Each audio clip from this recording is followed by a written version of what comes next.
Hello, guys and gals, and people in between. I am Aegis on Levity of the Interrobang Group, And I am Roger Radio. and this is the first episode of the Interrobang Group movie review. Today, we are going to be talking about a movie which, in my opinion, is the best movie ever made. You might have guessed it. Shawshank Redemption, directed by Frank Darabont, who's also known for The Green Mile and The Mist. Dude, don't And it even get me stars. started with that. Don't even get me started with that movie. You showed me that for the very first time ever. That was the first time I ever watched it, and holy shit.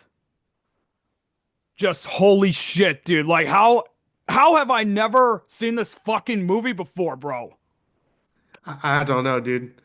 But no, it stars Tim Robbins, who you may know from Mystic River and a psychological horror film called Jacob's Ladder, which I really like. It's Yep. also got Morgan Freeman, who, like, if you don't know who the fuck Morgan Freeman is, what the fuck is wrong with you? Yeah, exactly, dude. There's a reason why I call him the voice. His voice is so distinct. He's even he even appears in a trilogy that Aegis and I will be covering in the future, and that is, of course, probably my all-time favorite superhero movies, the Dark Knight trilogy. Oh yeah. Batman Begins, Dark Knight Rises. Those are the best superhero movies I've ever seen in my life. Yeah, but we'll get more into that later. But let's Yeah, continue yeah, on, yeah. shall we? Yeah, and another thing about this movie, the cinematography was done by my favorite cinematographer of all time. His name is Roger Deakins. I've heard of You him. may have, yeah, he did. I think the movie is called 1917. He also did Blade Runner 2049, and he did this movie. And in my opinion, he is the best cinematographer I've ever seen in my life. Yep, Just absolutely, something no about the question way he about it. holds the camera is just beautiful. Exactly. Yeah, man. I mean, whew. And I understand that this movie was based on a book by Stephen King, right? Yeah, it was based off a novella by Stephen King, actually. A novella is like a shorter version of a novel. Yeah. Stephen And King, dude, you can't go wrong with him, especially with his fucking writing. yeah, and the cool thing about Stephen King, if you want to like make a movie about one of his works, literally he barely charges them shit. He's like, yeah, like give me like $1 and you can make a movie on my fucking book, you know? All Yeah. right, cheers. Yep. Got a nice Voodoo Ranger right here. Yep. Same here, dude, is what I poured in. And obviously, we got Minnesota Beer Day. It's not today, but it's a glass that I got, and this is my special glass. Cheers. Cheers, brother.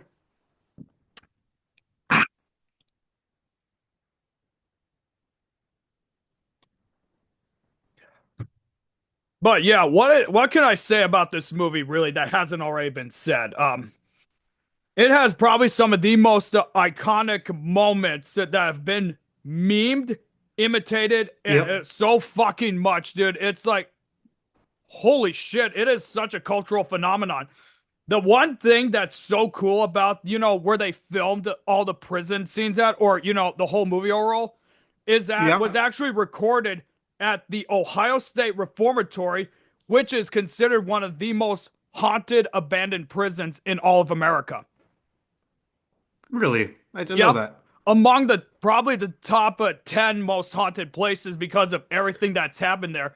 And based on what I've seen in the movie for what we're going to get into soon, obviously if that all actually did happen to make it that haunted, I wouldn't be that surprised. It gives it that very haunting, sinister, atmospheric feel to the movie. And the one Yeah. thing that's so interesting about these is that in real life, those who are in prison have done a lot of bad shit, a lot of bad guys. But then in this case, it's like a reverse psychology thing where you're watching the movie and the warden and the guards are the villains and the prisoners are the good Yes. people. It's Yeah. amazing. So I have like I wrote a brief synopsis of just about all the important plot points in the movie.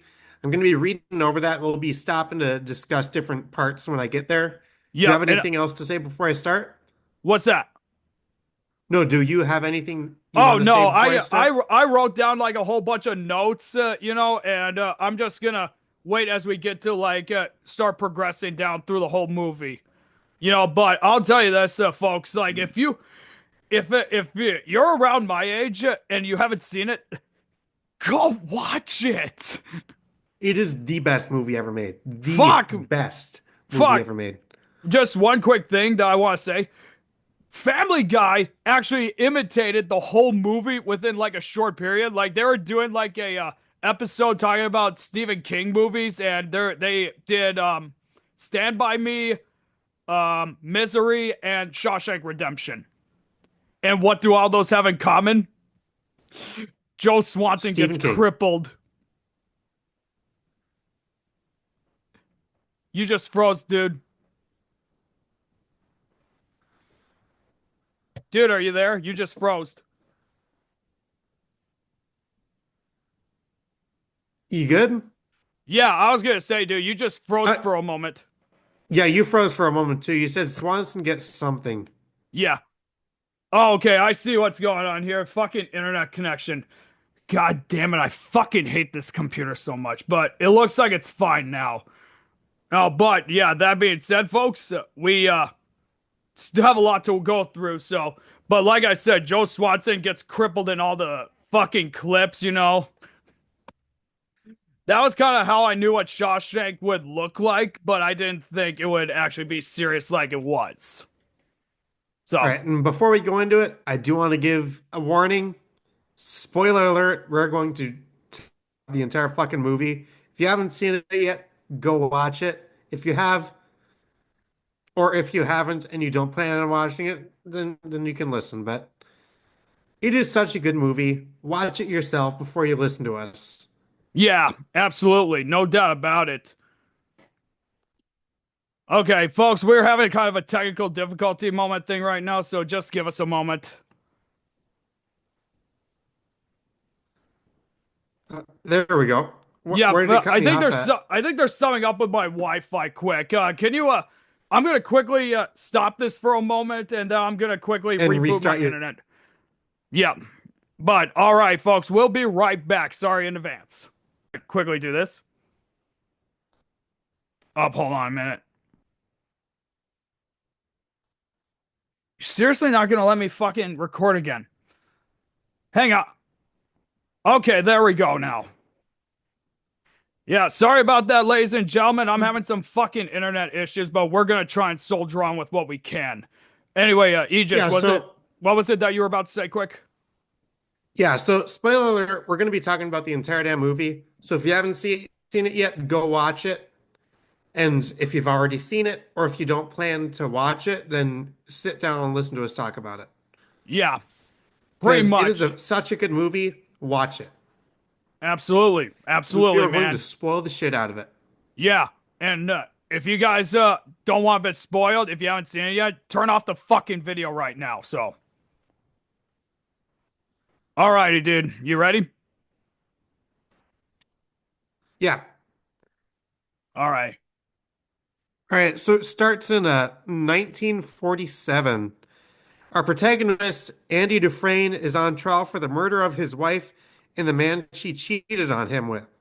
He swears he is guilty and that at the time he was drunk. But he said he was sobering up and threw his gun in the river. They said it Yes. was, oh, that's very convenient that you don't have the gun on you, that you threw it in the river. But he was like, no, sir, I find that very inconvenient, you know? Yeah. Because if they had the gun, they could have proved that he didn't do it. I'll tell you one thing. I wouldn't mind being that guy that she cheated on with. Man, she looked fine as hell. Honestly, she had that face that so she has one of those kind of faces that she's someone you want to fuck kind of thing. But yeah, I'll tell you one thing. That one Yeah. scene, you guys, I can't remember. You guys, I had to plug my ears because you were talking about something, obviously, because you didn't want to spoil it in that shit. And obviously, you know,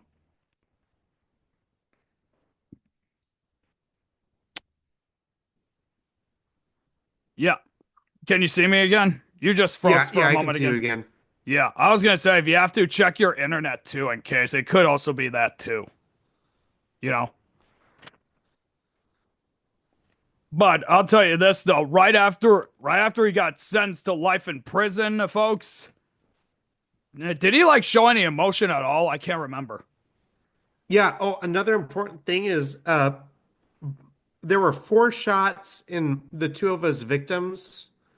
Well, he was claimed to have killed them. He didn't kill them, but Yeah. they claims that he shot each one of them four times.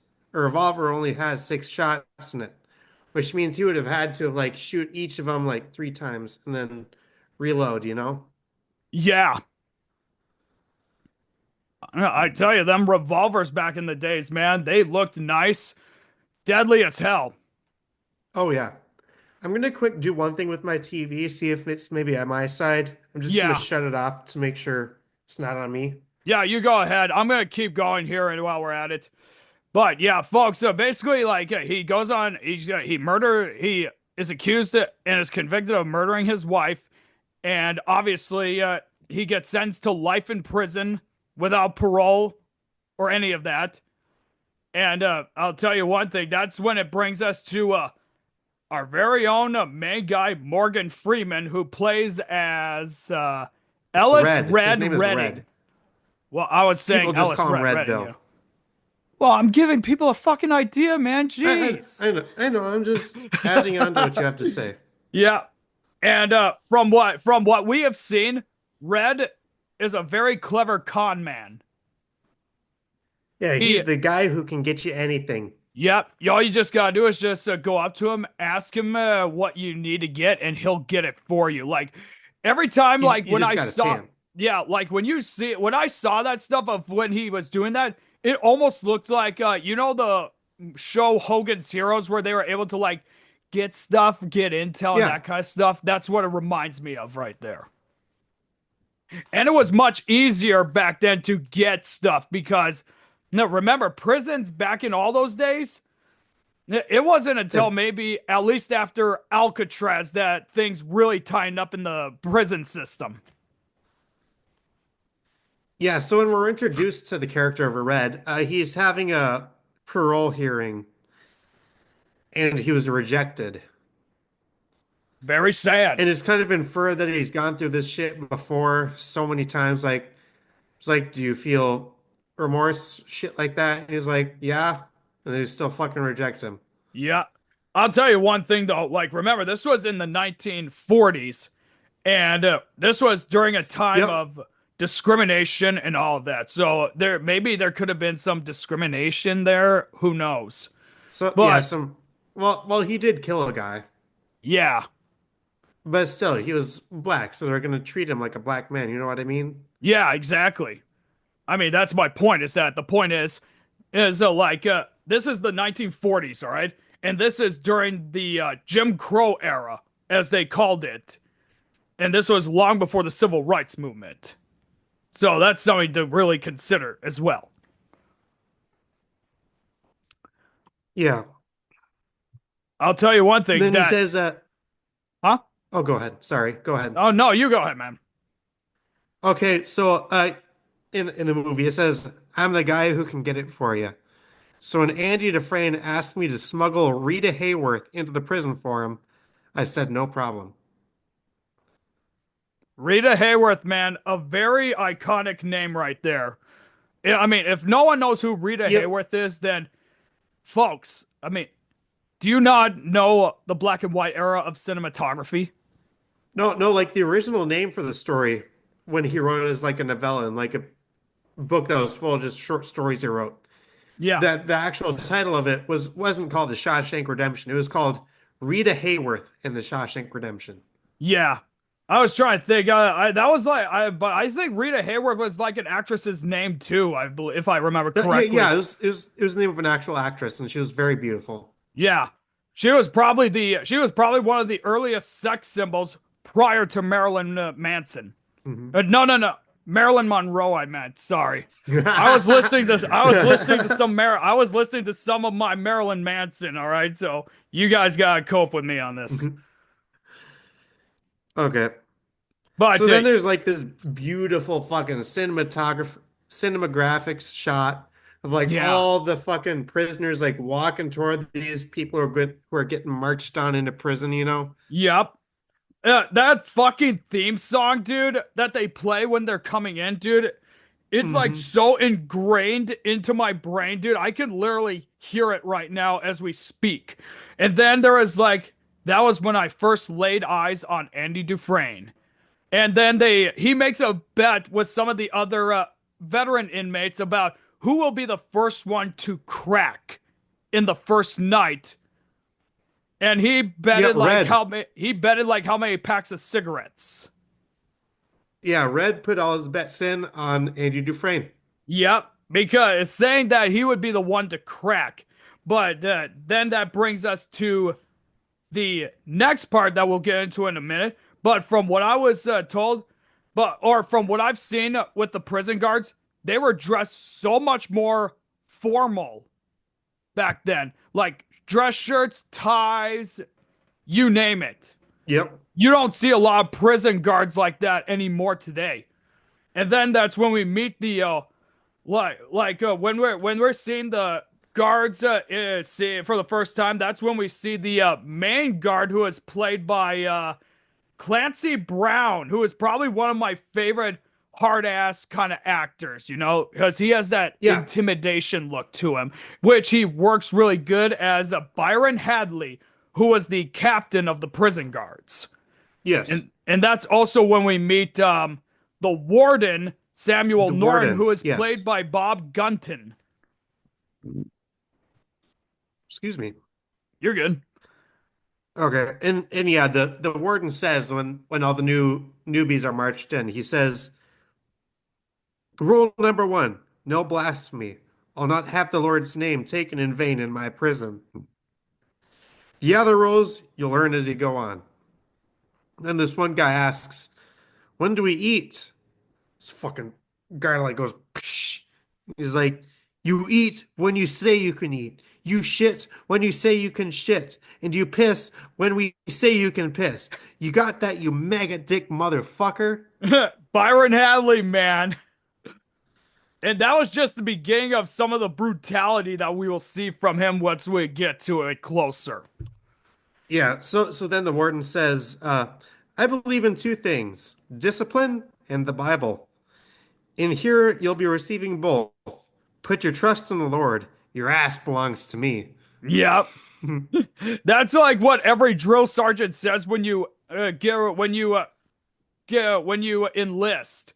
Your first day at boot camp, dude, the drill sergeant will say, "Your ass belongs to me." And then that brings us to when They're the betting new on the people. prisoners get stripped down naked, are completely rinsed off with water, and then powdered to get rid of germs or whatever it was. Yeah, it's Again, called a delousing powder. yeah, delousing powder. I don't think they do it today, do they? I don't know. I've never been to jail before. Hey, I haven't either. Wait, that's a lie. I have been to jail once for a DUI. But it was just once. And it was a bullshit charge too, because I was sober at the time. Right, dude. I've never been in jail before. Both my sisters had, dude, and yeah, I don't know, man. For I was like, for me, yeah, it was I just think I'll like, just stay back. yeah, for me, it was just like overnight, you know? I've only been to detox just once, and that's it. Yeah, because see, it was my birthday. I smoked a lot of weed. I got high, and I waited until I wasn't high anymore, and then I drove home. But I was singing while I was driving, and that's probably what got me. Dude, the only reason I got sent to detox is because they found me passed out in front of the Dairy Queen here in Grand Rapids. Hey, it was a fucking Kentucky Derby day, and I love my Kentucky Derbies. Then they actually had to proceed to strap me all my arms and legs down on the hospital bed because I tried to escape because they were getting some of my blood, you know, to do blood testing. But Yeah. I thought they were vampires. I had like that episode where I was like, "Oh my god, they're vampires taking my blood." So, Anyway, so with the movie out, I'm reading this exactly how they said it, okay? yeah. The first night's the toughest, no doubt about it. This is what Morgan Freeman was saying anyway. Yep, Morgan They march Freeman. you in naked as the day you were born, skin burning and half blind from that delousing shit they throw on you. When they put you in that cell and the bars slam home, that's when you know it's for real. Old life blown away in the blink of an eye, nothing left but the time in the world to think about it. Yeah.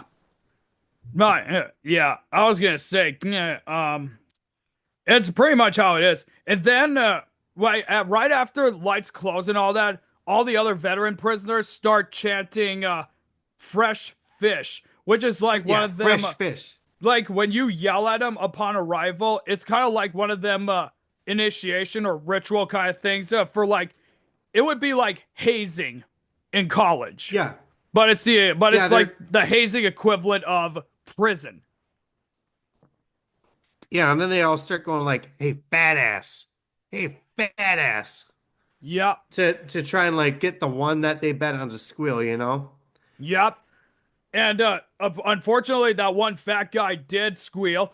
He said, Yep, "I don't belong here." Then one of the other prisoners said, "We have a winner," and it was from the yep. other guy. I can't remember his name, but he was one of Red's close I know associates. exactly which guy you're thinking of. I can't remember his name though. He was trying to help the guy feel comfortable, but then all of a sudden he ends up turning to like as soon as I meet you in person, you're gonna be like a good prison wife or whatever the hell kind of. I can't remember what he said, but Yeah, then the guy just says, "I don't belong here.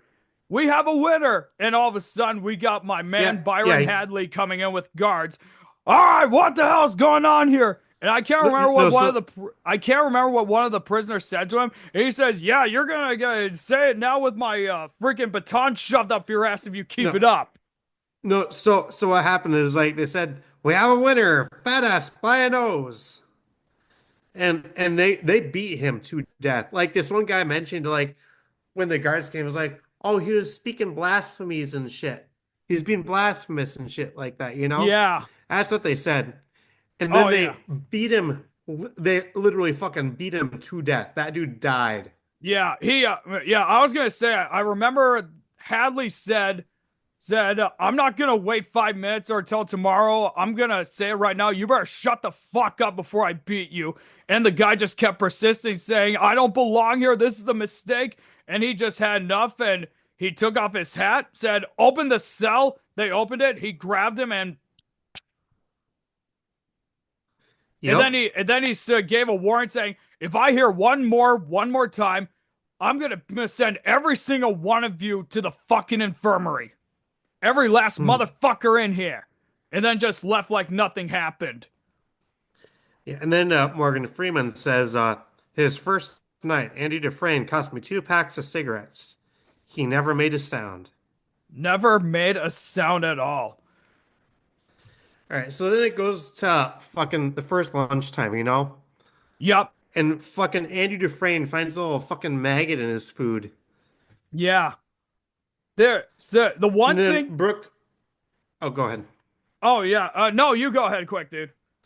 Okay, and then Brooks over there, this old guy who's been in prison his entire life. He's like, "Do you mind?" And he takes the maggot from him and feeds this little tiny bird that he has in his shirt. No, let me ask you this, dude. Do you think, honestly, with his character and that bird, do you think they were making a reference to Robert Stroud, who is also known as the Birdman of Alcatraz? Of course, they had to have been. Yeah, because there is only one prisoner who I know who is like probably the most famous from Alcatraz, who in other prisons before Alcatraz, he had like a canary of birds, and he ended up authoring like two books about diseases and species of birds. And Really? they wouldn't allow him to have any birds in the Alcatraz, but they did allow him to continue studying them or letting him outside so that he can study the birds from the outside and write when that comes. Like, don't you think it's a mere coincidence they would pay like sort of a tribute to the Birdman? It's no coincidence. They had like knowing that story that you told me, Yeah, that had to have been the basis for that character. yeah. Robert Stroud, he was a career criminal. Spent in almost his entire life in prison as well, all the way from like when he was a teenager to when he died. I can't remember where he got transferred to after Alcatraz closed in 63, but I know they said he lived out his remaining years in a prison cell or a prison hospital. Okay. Uh, Anyway, but so but yeah, that's go ahead. what I thought I'd tell you. But he is considered probably the most famous inmate to be in Alcatraz. So Yeah, so next it goes to the shower scene, and this group of characters, they call them the sisters. the sisters, but they aren't real Yeah, sisters. They would be more like brothers. yeah. Excuse me. They want to make friends with him, but he wasn't into that. And Boggs, the head of the sisters, he was like, hard to get. I like that. Yep. He was played by Mark Rolston, who was in movies such as Aliens, Lethal Weapon 2, and Prancer, Rush Hour, The Departed, and was even in the Saw films. Really? Yep. It's pretty cool, yeah. So, yeah. I mean, with every prison movie, they always have to have a fucking shower scene. Why is that? Yup, they do. So to continue on with this, 2 months goes by before he says anything to anyone. Turns out it was me. That's red, by the way. Yes.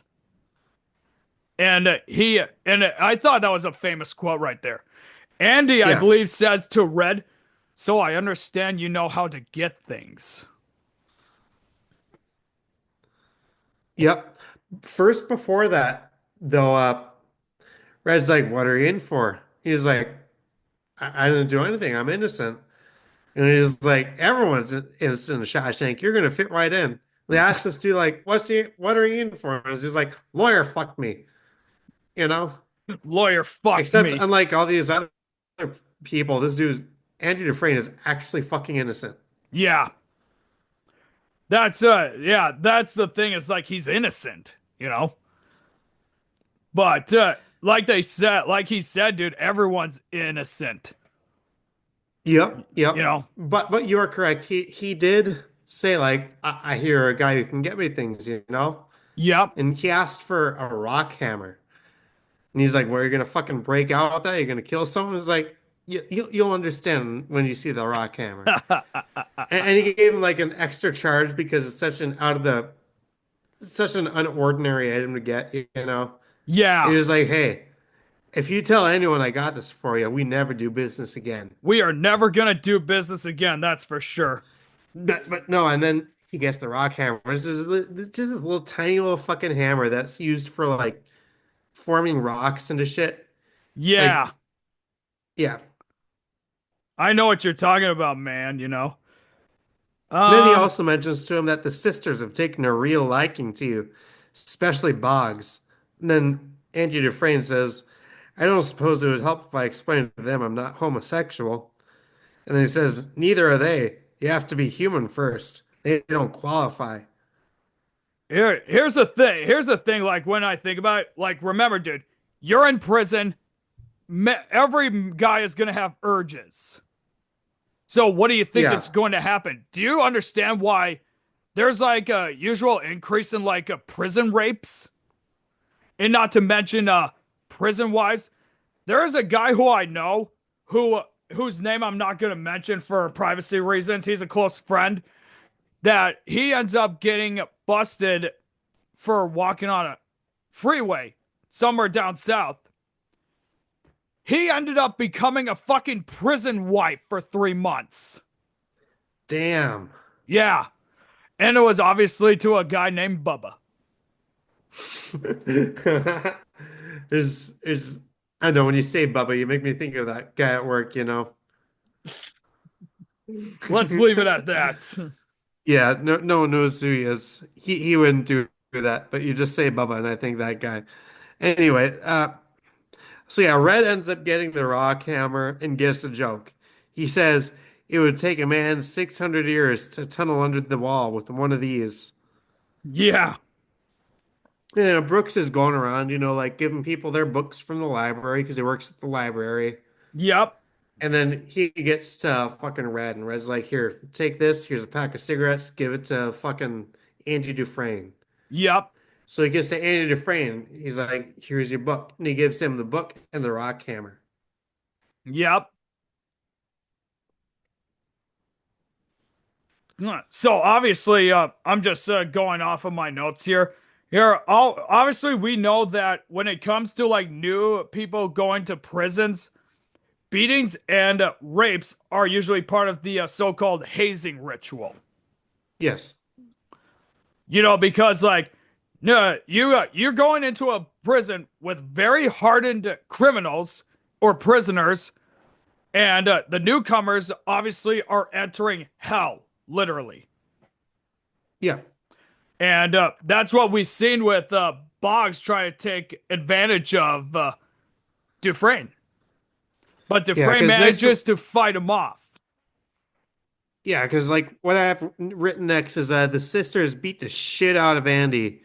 He never said who did it, but we all knew. This went on for a while. He'd frequently show up with fresh bruises. The sisters were persistent. Sometimes he was able to fight them off, sometimes not. Yeah. And then there came like a special project for like redoing the roofs or whatever, and Dufresne Yeah, was lucky to get in that. There was also Red, here, and then I can't remember who that other prisoner was who was talking to the fat guy that I got can't killed. either, but here, but then in the spring of 1949, the powers that be decided that the roof that they needed to rework the roof of the uh, factory, the license plate factory. And then he said, "I need a dozen volunteers for a week's work." Yeah, And Morgan Freeman said, "As you know, special." Oh no, the guy who was hiring people said, "As you know, special detail, goddamn, carries with it special privileges." And then Morgan Freeman said, "It was outdoor detail. And May is one damn fine month to be working outdoors. More than 100 men volunteer for the job. Wouldn't you know it? Me and some fellows I know among the names were among the names called." yeah, So fucking Red, Morgan Freeman's character, he rigged it so it was just him and some friends that did the detail on the license plate roof. yeah. Then we get to my main guy Byron Hadley again. He was talking about like some personal financial problems he was, and Andy Yeah, Dufresne overheard him and decided to approach him and talk to him, even though Red said, "No, no, don't do that." And he obviously proceeds to do that. Hadley, I can't remember what he said, but he was about to throw him off the roof, but Dufresne was able to like convince him, like, here. "Hey, I can help you with that kind of thing." Yeah, so basically, what would you say the officer's name was Hadley?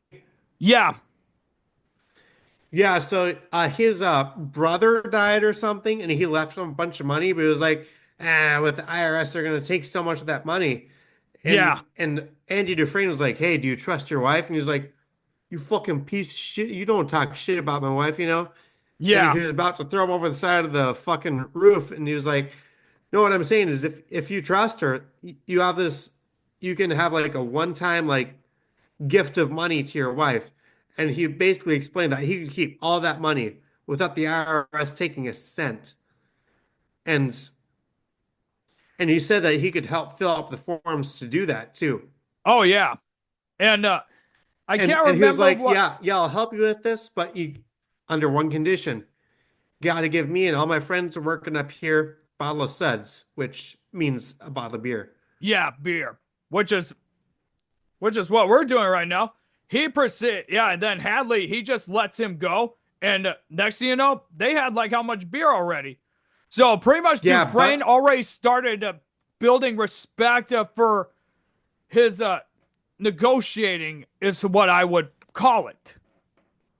the thing is, Andy Dufresne did not drink a drop of the beer. Yeah, he did. He was just So so someone happy offered him that one, they was were like, happy. "Hey, yeah, hey, drink this beer," and he was like, "No, I quit drinking."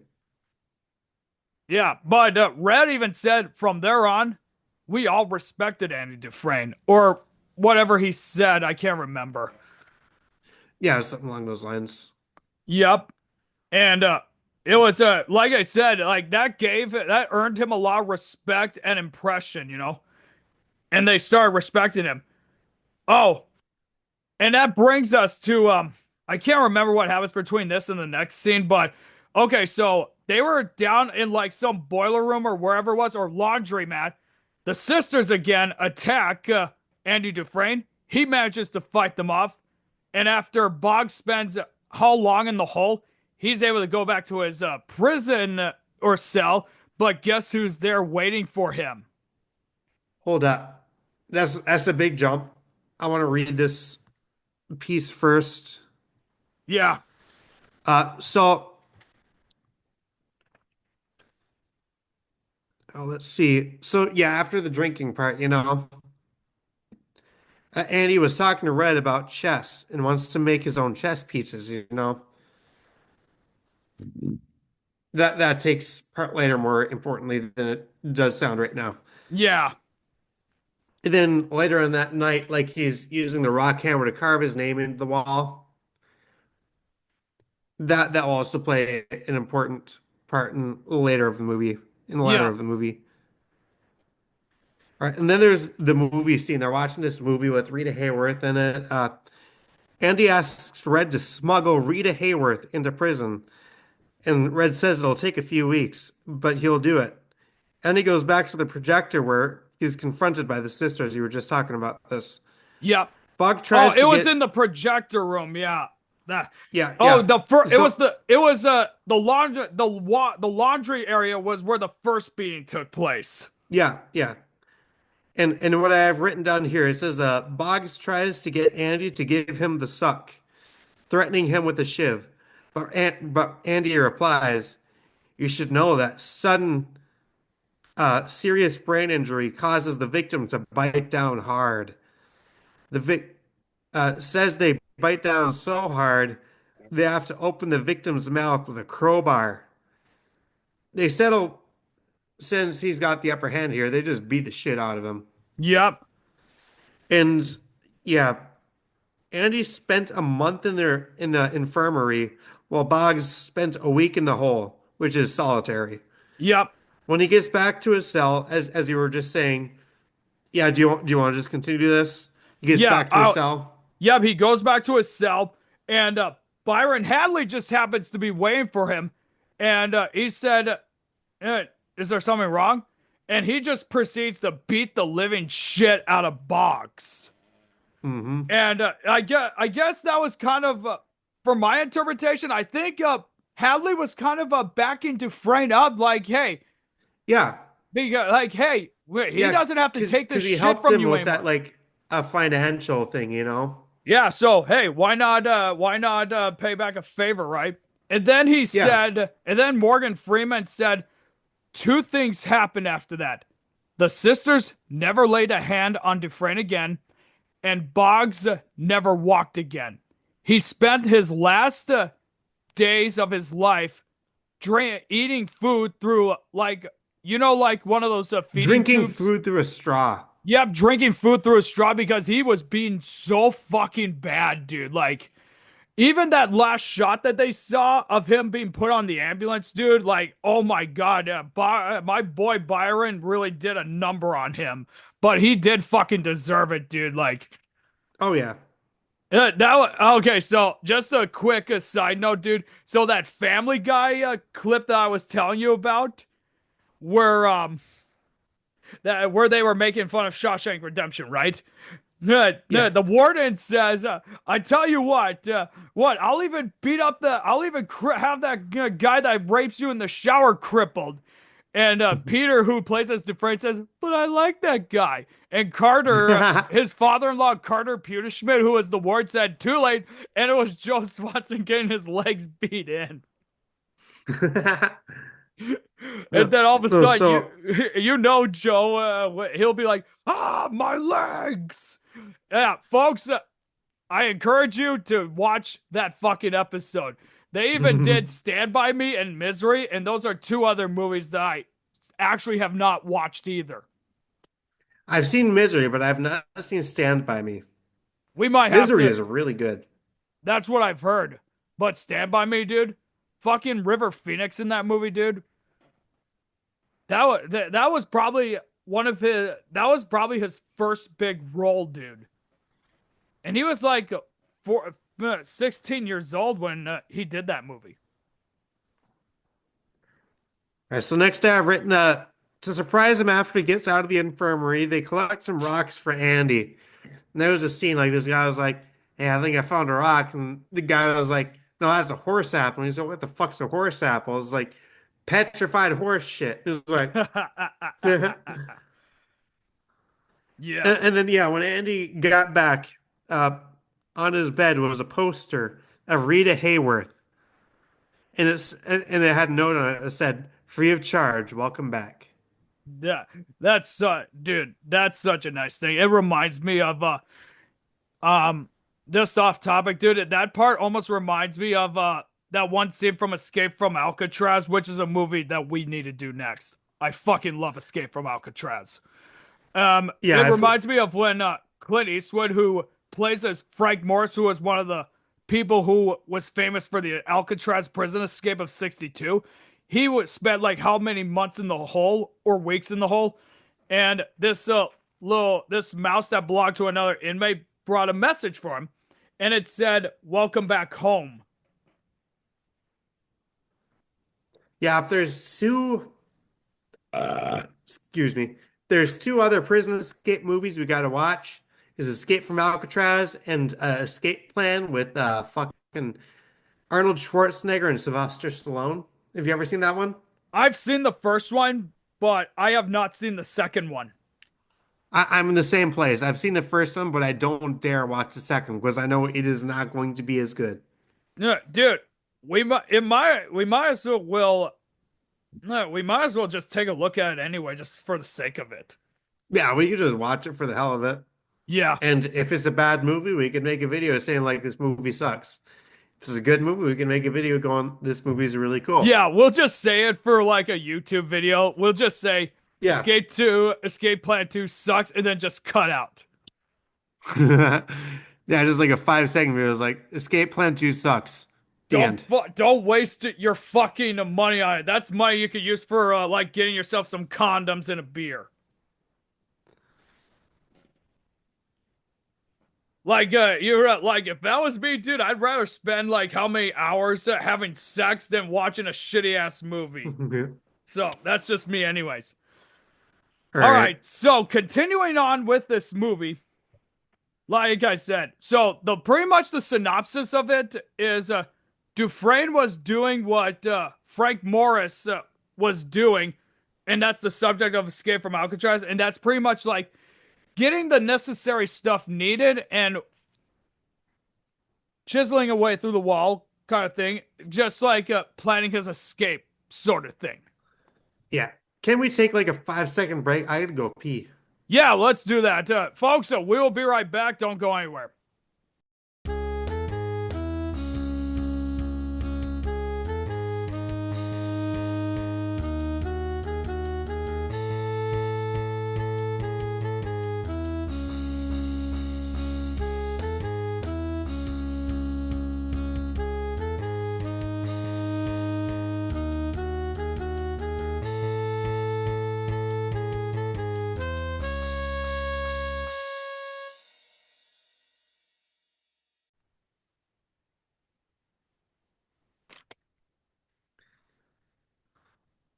Welcome back. We're gonna talk some more Shawshank Redemption. And for those And of you before I who, start going on it, oh, go yeah, ahead. go ahead. Oh, before I have anything to say, Roger, did you want to say something? Subscribe to the Roger Radio Show today, folks. If you want to see good music related content that involves like album reviews, talking about music related topics, be sure to go check it out. My boy Aegis here is also helps co-host that channel as well, and just stay tuned. That's all I can say. Yeah, we got some good videos going on that channel. Yep. Well, And yeah. if you're not watching, I know we're both on. Well, there's only one that I haven't been on so far, and it's still a good one. Yeah. Yeah, eventually, right? we'll be doing a lot more music related topics. There will also be something big that will be coming soon. Just stay tuned for that. All right, All cheers, right. man. Cheers.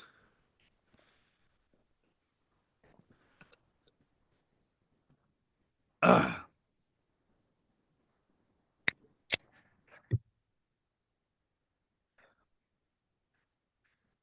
But yeah, folks, like I said earlier on, if you haven't watched Shawshank Redemption, fucking stop this video right now and go watch it. Don't waste your fucking time with spoilers.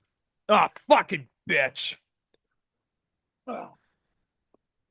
Okay, so what else is there to say, really? We got a lot of stuff that we have just discussed, and we got lots more to cover. Yep, we are over halfway through already. Halfway through my notes, anyway.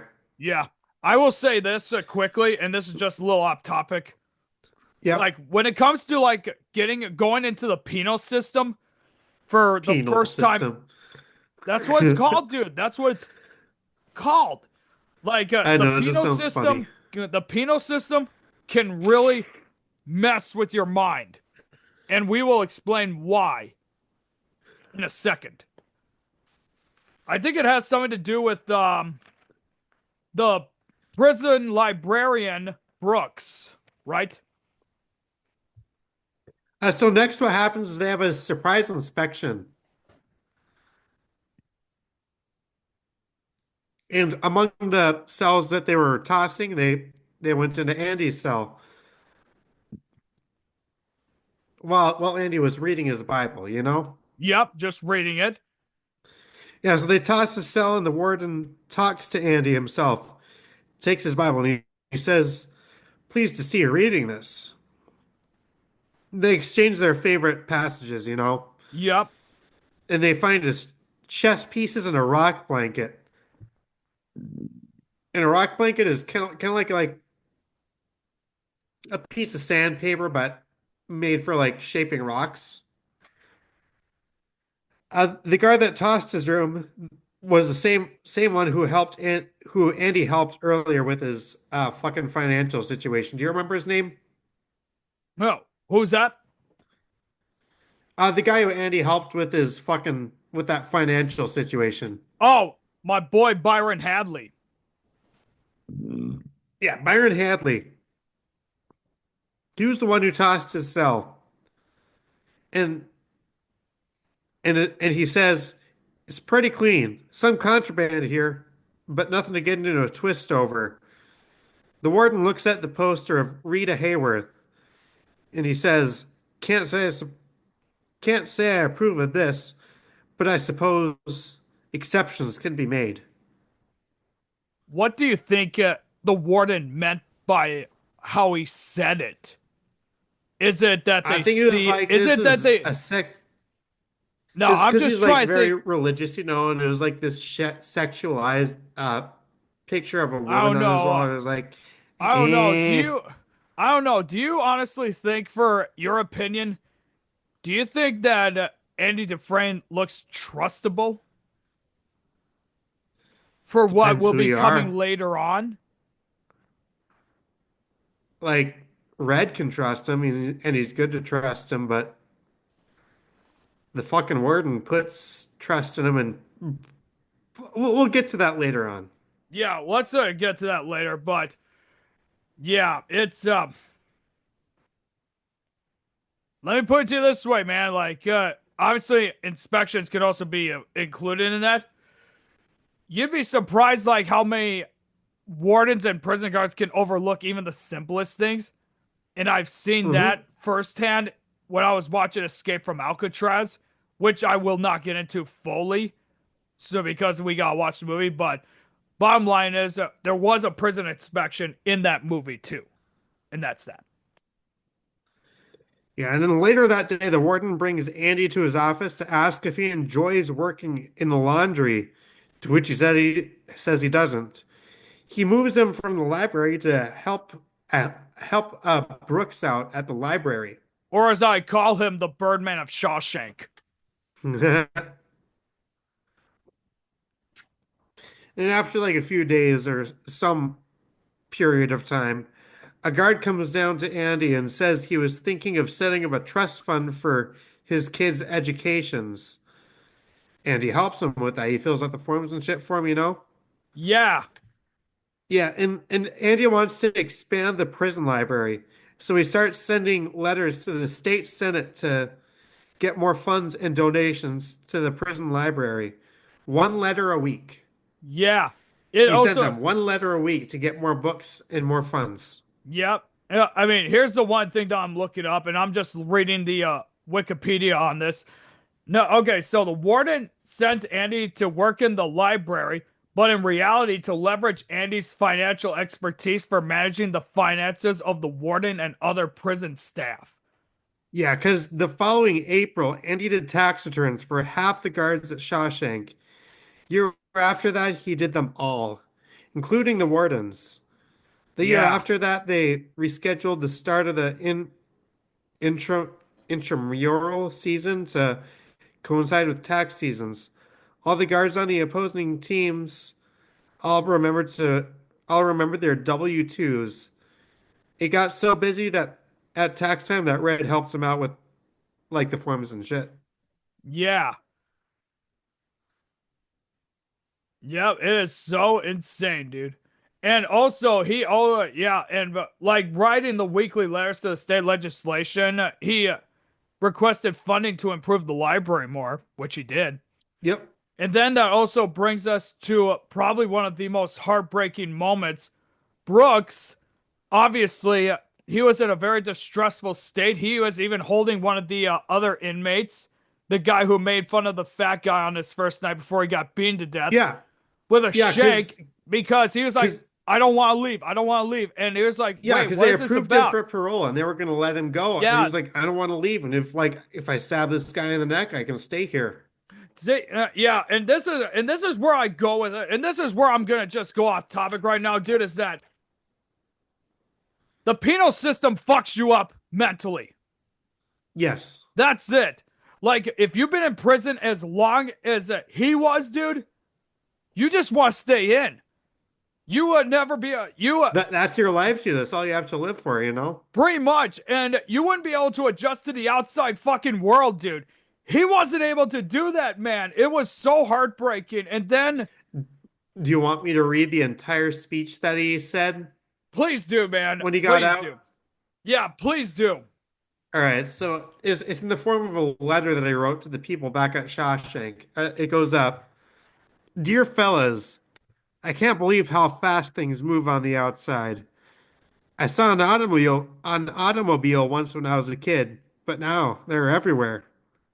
The world went and got itself in a big damn hurry. The parole board got me into this halfway house called the Brewer and a job bagging groceries at the Foodway. I don't think the store manager likes me too much. Sometimes after work, I go to the park and feed the birds. I keep thinking Jake might just show up and say hello. Jake was that bird that he was feeding, you know? Yeah, he That's what he on the called the little day. bird he was feeding. He called him Yeah, on Jake, the and day he he was got getting. big, and he let him go. Yeah, on the day he got paroled, he let the bird go, man. Like that bird was his best friend, dude. Yep. You may not realize it, dude, but that bird was the only fucking thing he had left in his goddamn Yes. life. Yeah. But Anyway, please anyway, he continue. said, yeah, I keep thinking Jake might just show up and say hello, but he never does. And I hope wherever he is doing okay and making new friends. I have trouble sleeping at night. I have bad dreams like I'm falling. I wake up scared. Sometimes it takes me a while to remember where I am. Maybe I should get me a gun and rob the foodway so they'd send me home. I could shoot the manager while I was at it. Sort of like a sort of like a bonus. I guess I'm too old for that sort of nonsense anymore. I don't like it here. I'm tired of being afraid all the time. I've decided not to stay. I doubt they'll kick up any fuss. Not for an old crook like me. And then like on in this part like near the ceiling, he carves in the wall. It says Brooks was here. And Which then he is where hangs that one himself. famous quote came from, dude. Like For many years, I heard the words Brooks was here, but I did not know it originated from that movie. Yeah, yeah, he carved his name on the wall and it said Brooks was here, and then he hung himself. Can you understand why the penal system fucking pisses me off, dude? Yep. Both my sisters were in the penal system. Not my sister Bray. She only served in county jail, but that was it. But my older sister, however, that's a whole different story right there, man. But you gotta understand, dude. Like a prison can really fuck with your mind, dude. And can you understand why I get so fucking pissed? Yeah. Especially for people like Andy Dufresne who don't deserve to be there. They were innocent. Yeah. And then right after he heard the news, or right after that, he was in the warden's office, um, just putting away like the books or whatever it was, and then had to do laundry. He locks the door, and then goes to the vinyls, plays some music on the PA speaker, and Yeah, that's because the and that's um no, that's because the the state finally sent them a bunch of books and shit. They sent them books, they sent them records, and they sent them $200. yeah. So It's as you were saying, he took one of those records and played it on the speaker. Yeah, I can't remember who it was, dude. It was on the PA speaker, dude, but that's the one thing that I love about music, or that's the beauty of it. They can take whatever they want from you, but they cannot take the spirit of music from you, and that's why I love doing what I do at the radio station. Yeah, it's like Frank Zappa's rock opera is called Joe's Garage. Basically, And, the long story short is they like made music illegal. Like it's impossible to take that away from you. So he kept making music and they slowly yeah, like took away his mind and shit. It was any, incredible. anytime when it comes to me, man, because of the position I'm in, sometimes I just want to build like a wall around me, dude. And that's why Pink Yeah. Floyd's The Wall's like that one perfect rock opera and soundtrack that I need when I'm feeling just down in the dumps. They Only can't thing take that about away Frank, from me. yeah, only thing about Frank Zappa's rock opera, Joe's Garage, was on the cover of Joe's Garage. He's in blackface, and that really did not age well. I Dude, you want to know mean, back what? then, like no one gave a shit, but these You days, want to it's know like, yeah, you can't do that. You want to know one thing that did not age well, dude? I'm going to send you a link right now to that song, dude, and I want you to give that a listen. It's from The Wall, dude, and it's the second In the Flesh song. Okay. Yeah, let me just quickly send that to you quick before I forget. Da, da, da. We're also going to do a album review of the fucking Wall movie as well. Okay. All right. I do like the wall more than uh Dark Side of the Moon. Yeah. Yeah, I mean, dude, it's tough for me to say, dude, because while Dark Side of the Moon, like we were talking about in our album review that we did for Dark Side, while Yeah. Dark Side of the Moon was Pink Floyd's magnum opus, The Wall itself was Roger Waters' magnum opus. That was his greatest songwriting he ever did right there. Yeah, I could agree with that. Yeah, I agree with that. Yeah. Okay, so right after all that shit happened with the music part and with the sad suicide of Brooks, they end up paying a tribute to him in the library or renaming the library after him. Oh yeah, so first let me fucking Andy Dufresne, the guard Hadley, he said I'm gonna go pinch a loaf, which is a slang term for me taking a shit. Yeah. So he locks the dude and locks Hadley in there. He locks the entire room and just started playing this opera piece, and no one could tell what the hell they were singing about because it's Italian. Yeah. But my God, is it beautiful? So Andy was playing that music and would not let anyone in. And he Oh, ended up getting, let's see, yeah, they break in and stop the music, and now they got 2 weeks in the hole for it. oh, dude, I'm looking at the Wikipedia. I know what it was. It was the recording of The Marriage of Figaro. Figaro. Well, whatever it sounds, dude. I don't fucking know some of these terms. Damn. But yeah, that's what it was, dude. It was like one of them earlier operas. Like, let me just take a look here. Yeah, it was a song that was composed in 1786 by Mozart. Yeah. So But after that part, Red has another parole hearing and he's rejected again. Thought I'd include obviously, that. and by this time it was the 1950s by this time. So this was around the beginning or when the civil rights movement was starting to take shape. Like I said, dude, I'm just calling racial bias and discrimination on it, honestly. So, Yeah. And we saw Andy, like $200 and some books is enough to shut him up. So he kept writing letters, but now he started writing 2 letters a week. And the Appropriations Committee voted an annual payment of $500 to shut him up. He spent yeah. it on books, and they organized them by genre. Oh, yeah. And one of the inmates, he found a book. It was called The Count of Monte Cristo, and he was like, by Alexander Dumas. And Dufresne was like, no, it's Dumbass. Dumas. It's Oh, Dumas. yeah. Oh, yeah. I know who you're talking about. It's the same Yeah, fucking guy that was hazing that fat guy, dude. yeah. I He was wasn't like, no, sure. I it's wasn't pronounced sure about Dumas. him, honestly, dude, but I really started to like him, you know? Yeah, me too. That's kind of how the movie works. But no, and then he was like, "Yeah, it's a prison escape book. You might like to read that." And then fucking Red says, "Hey, we should follow it under instruction manuals and shit." Right? Yep, I know what you're talking about, man. Okay, so I'm just quickly looking something up right now, dude. I'm gonna send you a link to it. Don't read it out loud, or I'm not gonna tell you what it is, dude, but I'm just gonna message it to you, and then that way you can take a look at it on your own spare time. Okay.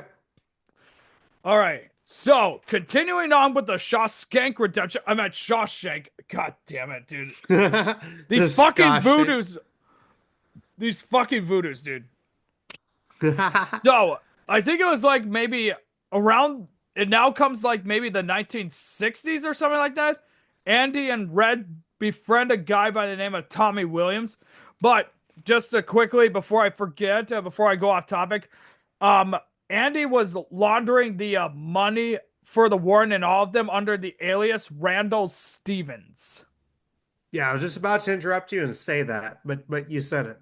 Yeah, well, Yeah, like I but said, I just pulled it up right now. But yeah, it yeah, says behind every shady deal, behind every dollar earned, there was Andy keeping the books. if I had to use it, And oh, go ahead. oh, go ahead. No, you go ahead. Oh, but yeah, he made up this person that doesn't actually exist named Andy Stevens, and he was the person who owned all of fucking the warden's money. Yeah, So technically, Andy Stevens didn't exist. It was just a person to hold the warden's money. yeah, yeah, pretty much. Okay, so, And then yeah, oh, it goes on to Tommy Williams. yep. Who? Let me. I'm just gonna break the ice right now and say it like this. He, the guy Tommy Williams, who I can't remember who he was played by, honestly, but he almost looked like like how they dressed in the 1950s. He reminds me Kind of of, makes me think of Elvis Presley. yeah, but he would have been a character on the movie Rebel Without a Cause. That's uh that's what I think of. Yeah, But so yeah, Tommy Williams. Oh, go ahead. yeah, but yeah, he was a guy who was convicted for burglary, and Andy helps him pass a general educational development exam to do, like, he becomes a mentor to Tommy to be Yeah, Tommy yeah, he comes taught him his like in. alphabet and shit. Yeah, Tommy comes in trying to be this hard ass kind of guy, but Andy was like, you do not know shit. You Yeah, do so not so I know got written jack down. shit. Yeah, what I got written down here is says Tommy Williams came to Shawshank in 1965 on a 2-year stretch for breaking and entering. Cops caught him sneaking a TV out of the back door of a J.C. Penney. They called him a young punk, Mr. Rock and Roll. Cocky as hell. We liked him immediately. And then he was talking about, and he was telling the story to the inmates about the time he got arrested. And this guy was like, "Freeze, kid, hand in the air." And he Yeah. was like, and he says, "You hear what I said, boy?" He says like, "Yes, sir, I sure did. But if I drop this fucking thing, you got me on destruction of property too." And then everyone laughs. Yeah, everyone laughs, but Andy's not convinced, or however it goes. He just doesn't feel Yeah, that fucking convinced. Like, oh yeah, yeah. And then he talks to Andy about helping him get his what the fuck's it called? High school equivalency. yeah, to try and And help him with his eventually, education kind of thing. So yeah, and then eventually came time for him to take that test. Where he was like, "Ah, I fucked up," and he crumpled the thing and fucking threw it in the trash. And yeah, Andy went in and he grabbed it, uncrumpled it, and sent it in. yeah, and Got a it C turned out, plus pass. yeah, it turned out he fucking passed on that thing, but Yep. it was like around during that time though that a huge revelation came in. Yes. And do you want to get into that quick? Sure. So Red mentions Andy's case to Tommy, saying how he found his wife in bed with the golf pro, and Tommy uh, takes them both aside. Red and Andy Dufresne. He takes them both aside. Yeah, Let's see, and says to them both. About 4 years ago, I was in Thomaston on a 2 to 3 stretch. I stole a car. It was a dumb fuck thing to do. I get a I get a new cellmate in. Elmo Blatch. Big twitchy motherfucker. The kind of roomie you pray you don't get. You know what I'm saying? 6 to 12. Armed burglary. He said he pulled hundreds of jobs. Hard to believe. As strong as he was. You'd cut a loud fart. He'd jump 3 feet in the air. Talked all the time, too. yeah, That's the other thing. He never shut up. Places he'd been in, jobs he'd pulled, women he'd fucked, even people he'd killed. People who gave him people who gave him shit. That's how he put it. So one night, like a joke, I say, "Yeah, Almo, who did you kill?" So he says, "I got me this job one time busting tables at a country club, so I could case all these big rich pricks that come in. So I pick out this guy, go in one night and do his place. He wakes up, he gives me shit, so I killed him. Him and that tasty bitch he was with. That's the best part. He's fucking this prick, see, this golf pro. But he's married to some other guy. Oh, but she's married to some other guy, some hotshot banker. And he's the one they pinned it on. So basically he confessed to Tommy in prison that like, yep, I killed the guy that yeah, Andy Dufresne is in prison for apparently killing. yeah. No, it was Tommy who fucking killed Andy's wife and that boy toy who she was No. how Tommy was a rock and roll guy. It was Tommy's room cellmate that confessed to it. okay, yeah, yeah, but I know what you're talking about. Did they say who the roommate was again? Elmo something. 1 second. Did we see him? Elmo Blatch. Did we ever see him in the movie? I can't remember if we did. It showed in like a flashback what he looks like when Tommy was talking about what he said. But he never showed up in Shawshank. He never went to Shawshank. Huh. I was just posting something here on my YouTube post. Sorry about that. But yeah, all I know is that Andy had to walk away or something like that. And the warden uh, makes a request to talk to Tommy in a specific spot outside. And he said, "Will you testify that it was true?" Tommy said yes. And then the warden gave one of the snipers in the stands the It signal. was Hadley. He gave Hadley the signal. Yeah, he gave Hadley the signal and they shot and killed him. Yep. And why did they do that, you ask? Because they Because they needed wanted Andy him to stay Dufresne. there. Yeah, Because he was because so good with his Andy is the taxes and one who's shit. helping with their fucking money stuff. And then the next day, or at some point next, um, no, the warden, or yeah, and it was like at that point that the warden informed or somebody informed Andy about Tommy, right? And there was Yeah. like a confrontation that Tommy had with the warden, and Andy he did he get sent back to his prison cell or the hole? Yeah, Andy mentioned that to the warden that he was laundering money and shit for him. It was like, hey, you let me out of here for not being a murderer. I won't mention all the fucking money laundering and shit. And for Yeah. saying that, he sent him to the fucking hole for how long?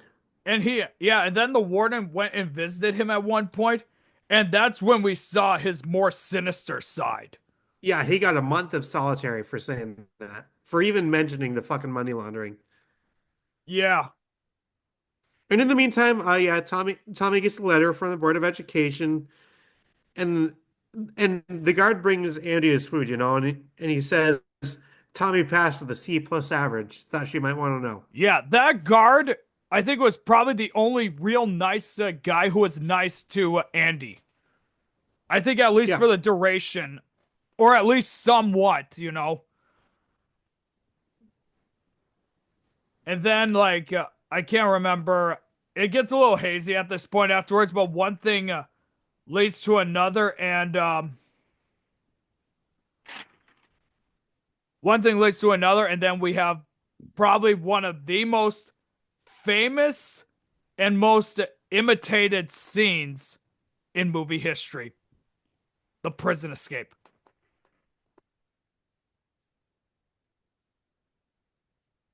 all right, so here's what happens, all right? So he gets out of Please tell. solitary and talks to Red, talking about him getting out. Says he'd go to Zihuatanejo in Mexico, place on the Pacific Ocean a hotel and It shit. open to open a Yeah, I'm looking at some of the pictures of Zihuatanejo right now, dude, because I'm on Wikipedia, and there are some really beautiful areas down there, man. Holy shit. Yeah, so Andy says to Red, if you ever get out of here, do me a favor. There's a hayfield up near Buxton. You know where Buxton is?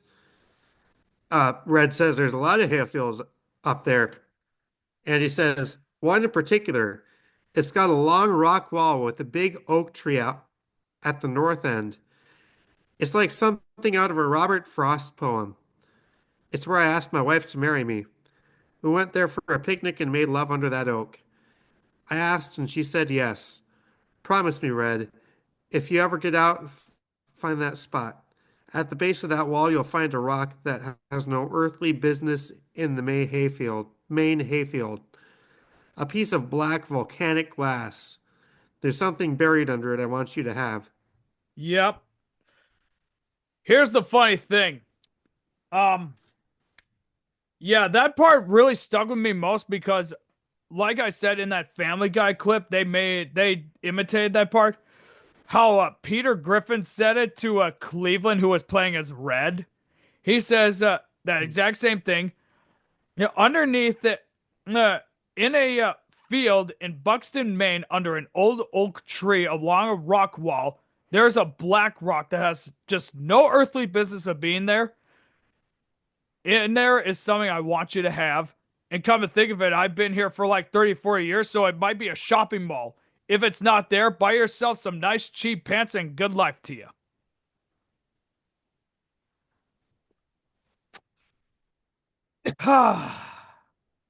But then, yeah, and then right after that scene, dude, and I completely spaced on it, is when we get to they're doing roll call, and the guards find that Andy's not in there. His cell is empty. And then the warden comes in, hot as hell, and he's like, I want you to find him right now. Not at this time, not after lunch, now. And then he picks up like one of the chess pieces that he carved with that rock hammer. Hold up, hold up. I just want to say the exact quote he says, you know. Go ahead. All right, so they ask Red where he is, and he has no clue because, like, the night before, one of his friends sold him like 6 feet of rope, 6 inches of rope, and they was like, "Ooh, he's gonna hang himself." Oh, But no, he yes, I forgot disappeared. about that. And then the warden says, "The man up and vanished like a fart in the wind. Nothing left but some damn rocks on the windowsill and the cupcake on the wall. Let's ask her. Maybe she knows. What say there, fuzzy britches? Feel like talking? I guess not. Why should she be any different? This is a conspiracy and everyone's in on it. That's what it is. One big damn conspiracy and everyone's in on it." Yeah. Anything else? No, no, and then it cuts to 1966. Yeah. No, no, it cuts back to when Andy Dufresne was carving his name on the wall. Yeah. When he was doing that, like a big chunk of the wall came out. It was like, ooh, I could actually break out of here with the fucking rock hammer. But in the process, though, like he had to Yeah, get the he'd like rock go out hammer in with the the yard and he'd like intention. drop the chunk. He'd He like would go out in the yard and just drop chunks of his wall on the ground. make it look like it's part of the ground. Yeah. Like I Yeah. said, dude, that was leading up to probably the most famous scene because the warden, right after he said that, he ended up grabbing one of the chess pieces, I believe, chucked it at the poster of Rita Hayworth, and he heard something that sounded like it was just gone, Yep. And he dude. tore the poster down and there was a and there big and there's fucking that hole in the wall. and there's that famous scene, dude. Like it's probably considered one of the most iconic scenes in cinema history. You see him there, like, and then you see my boy Byron Hadley on the right side, like, and then Red, like, and Red, by the look on his face, he was like, "You son of a bitch! You were planning to escape the whole fucking time." No, like he didn't even realize he could escape with that rock hammer until he carved his name into the wall and that big chunk came out, you know? Right? No, so anyway, it goes back in time up. The night before the escape, all right, he was in the warden's room, all right. Yep. And yeah, and he was like, all right, here's he did a little switcheroo because the warden had his Bible and some files on the table. Yes. Uh, Yes. Andrew Dufresne had his Bible and a different set of files hidden in the back of his shirt. So he switched them around and he put his own Bible and fucking files into the safe. Oh yeah. And also the warden said shine up his shoes and shit. Yep. He I know walked what you're out of talking there with about. the fuck. Yep, he walked out of there with the fucking warden's shoes, with his suit under his fucking prison uniform. And then when the night came, he took off the fucking shirt and put all of his possessions in a bag that he tied to his ankle with like the rope that he got. And he walks down that fucking like tunnel that he dug for himself. And it was storming. Okay. And Yes. whenever the lightning would strike, he would like smash down with this fucking rock on this fucking sewage pipe. It was that And way every the time it guards struck wouldn't like hear him banging. yeah, yeah. So every time the lightning struck, it was like bang. And eventually he made a big enough hole for that he was able to crawl into it. And he crawled down like 5 football fields worth of fucking sewage Yeah. to get out into the fucking rain. And he like fucking tore his shirt off and it was like this it was symbolic of like some cleansing to like it's like What? Yeah, I was gonna say, dude, that is another very famous scene right there. Like when you That just is see the him like like this, dude, like that is an yes, example this is of the beautiful best. cinematography right there. That is Did the best scene in the entire movie, if did you ask me. what was Red's exact quote when he was talking about it? Do you have that? Let's see.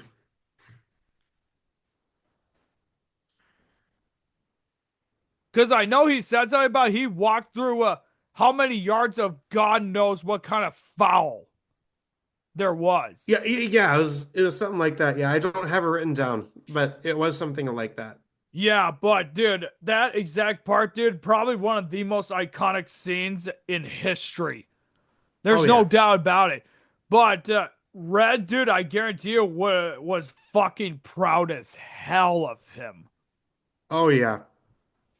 He All right, and then the thing that really gets me the most is that Red, me seeing Andy Dufresne for the first time walking into that prison in 47, saw him as someone who would not make it, saw someone who would not be able to do what he did, and to do that, that what was was a the big fucking impression.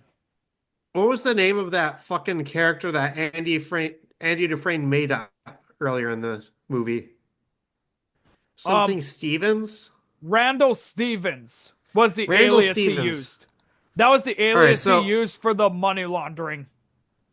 yeah, so the next day, all right, a man no one had ever laid eyes on before went into a bank and took out a lot of money under the name of Randall Stevens, and he gave them a package to mail to the newspaper. He visited a dozen banks that morning, and he blew town with over $370,000 of the warden's money. And that was all Andy Dufresne taking money out as Randall Stevens, which he had a fucking social security number, he had a birth certificate, he had everything. Dude, that, if you ask me, that was the fucking ultimate chess move. The, oh, especially with him being like such a big chess player, you know? And not to mention, he was making chess pieces. So if you ask Yes. me, I think that was like a subliminal message being like, I'm pulling off an ultimate chess move to make them pay for what's happened. And then he All right. And ends then up, and then he ends up publishing like, or yeah, he let me sent just that say this: he package. he outdid Red splendidly with that stuff. And then that was the ultimate chess move because not only that, That he package also that he has gave the that package that he gave the fucking bank to send in, that was to the fucking newspaper, and it explained all the fucking it corruption exposed and everything. It exposed everything, yep, not just the fucking money laundering that was going on, but also the fucking killings that my boy Byron yep, Hadley like did too. yeah, like he killed Tommy and shit. Yeah, and he was All right, threatening to kill Andy by trying to throw him over and nearly killed Boggs in the process. And then that's when it looked like a whole fucking army went down on Shawshank to arrest them all. And Byron yeah, Hadley, so he was handcuffed, and Red said he blubbered like a baby. fucking the warden heard the sirens outside and looked to the sign of his on his wall. Want to know what that sign said? It was up there the entire movie. Tell us, tell us. It said, "His judgment cometh, and that right soon." He opens the safe and opens Andy's Bible that was inside of there, Yeah. and there inside of his Bible was the shape of fucking a rock hammer cut out. That is where he hid his rock hammer, was in his Bible. Dude, that, like I said, dude, that is such the ultimate fucking chess move right there. And then we have Yep, all and the then we have the arresting officer who is there saying we have a warrant for your arrest. The warden instead opens a drawer on his desk, pulls out a gun, puts and like fully how loads it. many It was a six-shot revolver. He fully fucking loaded it like he was gonna shoot him off, you get know? ready to find him, but instead, dude, as they were about to break it down, he fucking took his own life. Yep. he decided what's going to be easier to go out, just taking my own life or just getting killed in a shootout. Which way do you think would be more worse? All right, so like even years after he left Shawshank, all the inmates at Shawshank still told stories about Andy Dufresne and all the shit he pulled, you know? Yeah. And then eventually Red gets another parole hearing. This time he goes on this long spiel like they're like, are you fuck. Anyway, he goes on this long spiel and Are you eventually they're like, all right, rehabilitated? Was you're what they asked. yeah, like have you been rehabilitated? And it's like, rehabilitated? What do you mean by rehabilitated? And he goes on and on. And eventually they actually approve him for parole.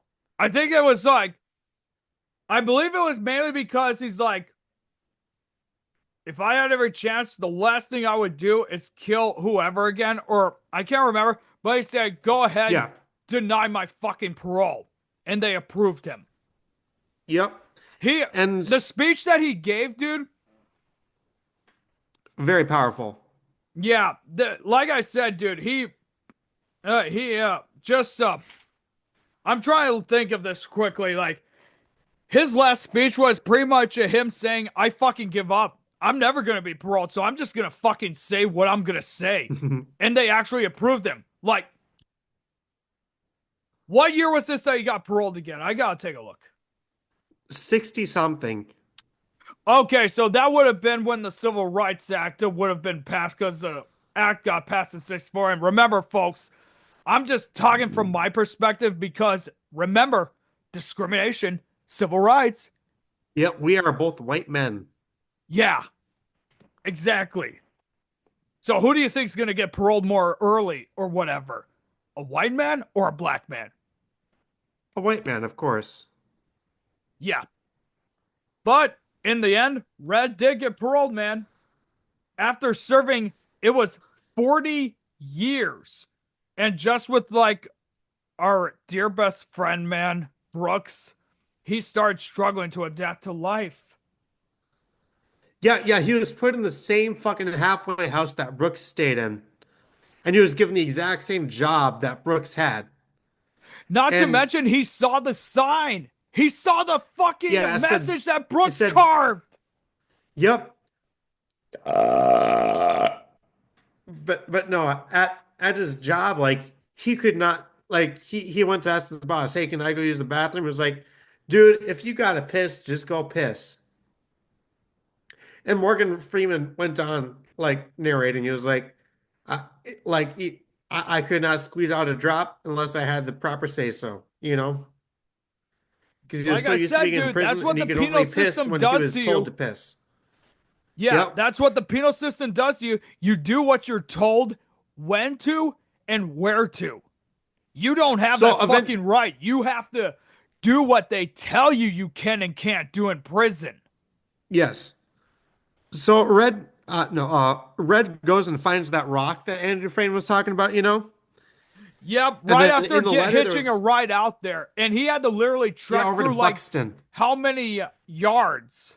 Or I Yeah, can't yeah, he remember. he bought this fucking compass just specifically to find the fucking rock under that tree, you know? Yeah. And he found it, and under the rock was this little tin, and he opened it, and there was a letter wrapped in like a fucking like a plastic bag.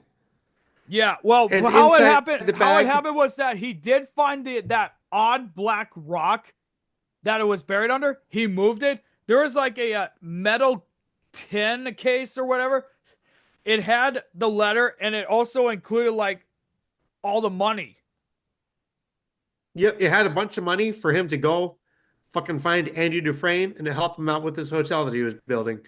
So Do you he have went that? home and in that halfway house he was staying at, he got onto a fucking table or something, and right next to where it said, what's his name was here? Brooks Do you was remember his here name? and we thought he was going to Brooke. hang himself, but he was just carving a message in there too. Yeah, he wrote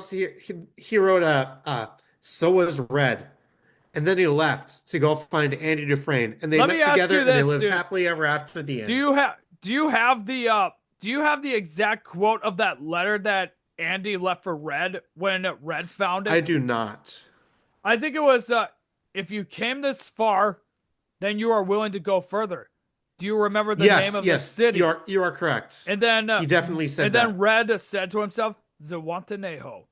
And then obviously, dude, he ends up making it there, and probably one of the most heartfelt, wholesome endings I ever saw, dude. And you saw it, dude. I was starting to get fucking teary eyed at it. You got blurry for some reason. I think it's the quality. I'm Yeah, not I just drunk. noticed that too. I'm sure Shit it'll be fine. happens. Yeah, yeah, try and adjust your camera. But, dude, that fucking scene got me so much, dude. I didn't even know what to think right after that. You know? I still can't see it, dude. It feels like I'm waking up at the detox right now, and all of a sudden, instead of a sexy looking nurse, I see this fucker in front of me, Nick the Ripper. I got Jack the Ripper looking at me.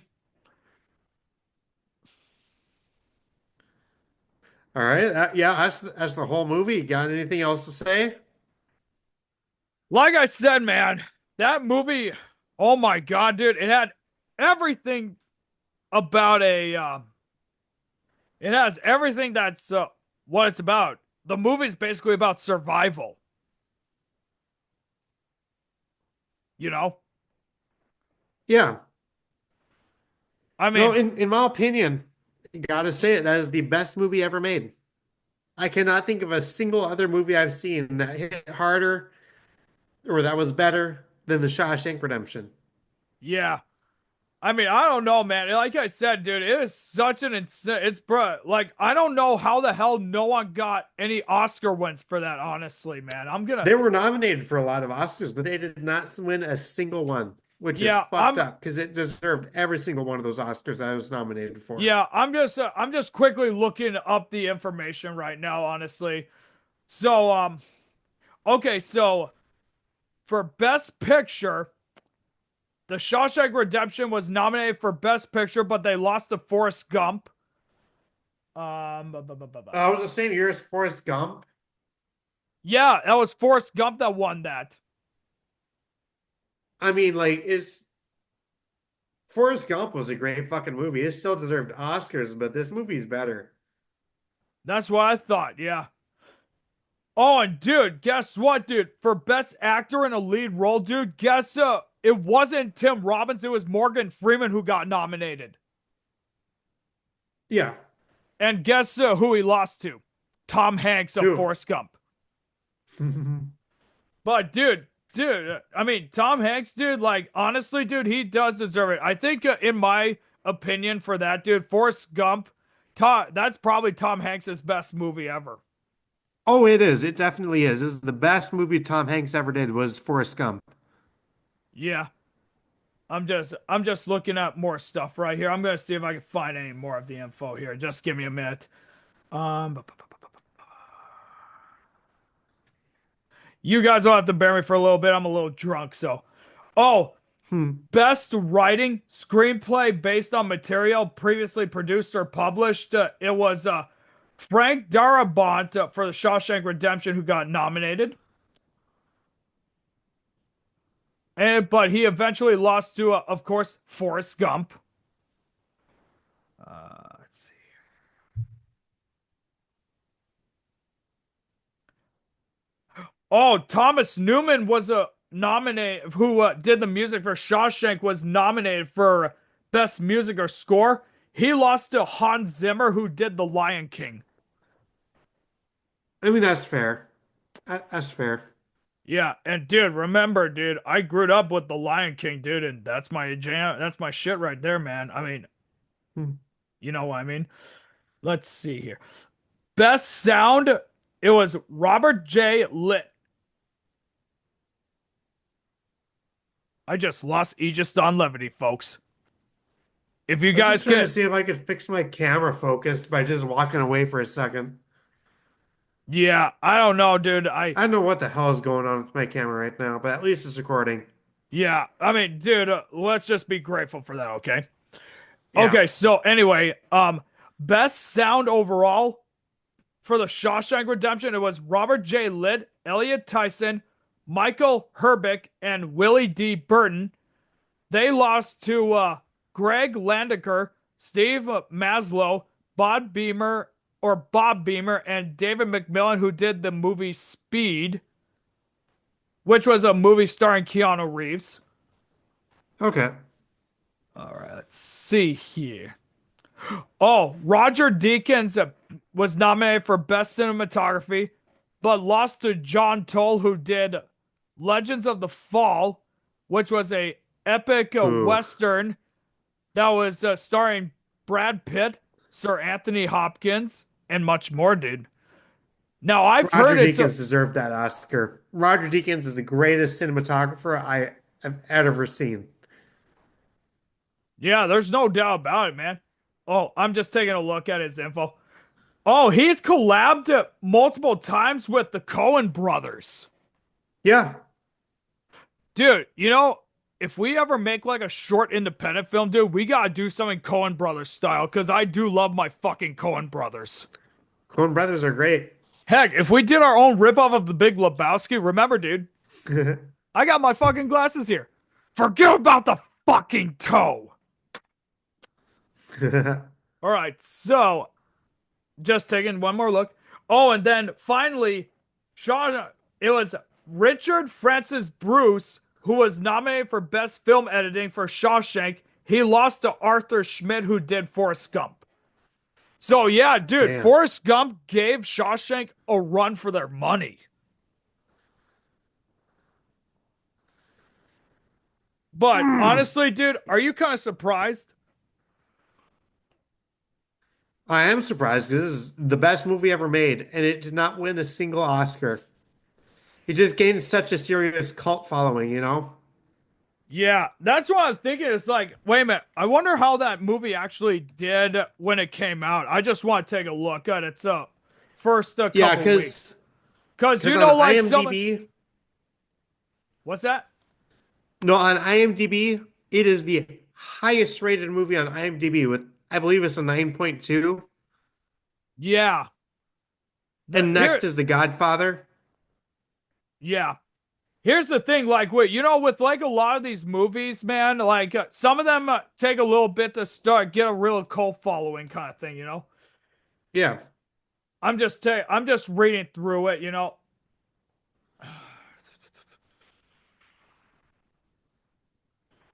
Oh yeah, during its opening weekend, the film grossed over $727,327 from 33 theaters. That is an average of $22,040 per movie theater. They really did that movie dirty. Yeah, dude. Yeah, like I said, dude, it did take a little bit to pick up steam, but eventually they did good. Yeah. They really did great with that movie, man. So it's fucking insane, man. But like I said, folks, like if you have not seen it, man, you have to go watch it. I strongly recommend it. Yeah. If you for some reason watch this entire video without actually seeing the movie, what the fuck is wrong with you? Go watch that movie right now. It If is you feel like I've you said got this numerous. if you feel like you got spoiled, tough fucking luck. Yeah, because like as I've said repeatedly over this entire video, it is the best movie ever made. No doubt about it. But yeah, Maybe that's it's all I because there got weren't to. any women in it. Just only Just one. kidding. It was Just kidding. just only one woman. It was the one who was getting drilled before Tommy Sean killed him, or his friend. Yeah. Holy fuck! I could see my porn stash sticking through, man. But all right, dude. I ain't got nothing else to say, man. What do you guys say I for like got as we close this out? all I got to say is as blurry as my video may be right now, subscribe to the Interbank group. We got more plans for the future, more videos we're gonna make. So subscribe to the Interbank group, subscribe to Roger Radio. We got we've been uploading there about at least once every week. Occasionally Yeah. there are exceptions because last week some shit went down. Not going to go into that. Yeah, we're not gonna go into that. So, Yeah. but yeah, just But be yeah, sure to stay subscribe tuned to the Entire because it'll Band be Group. awesome. Subscribe to Roger Radio. Share with your friends and family. I don't know what else there is to say. Yeah. Well, ladies and gentlemen, thank you so much for watching this first movie review. We will be doing more in the future when we Yes. have time, obviously, because we have busy schedules. So you'll just have to bear with us. And until next time, I guess. Ta-ta for now.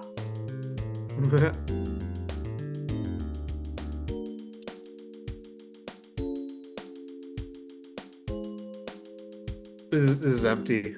I already Yeah, I drank all my could see beer. that. I just still added that part in. Anyways, see you later, fuckheads.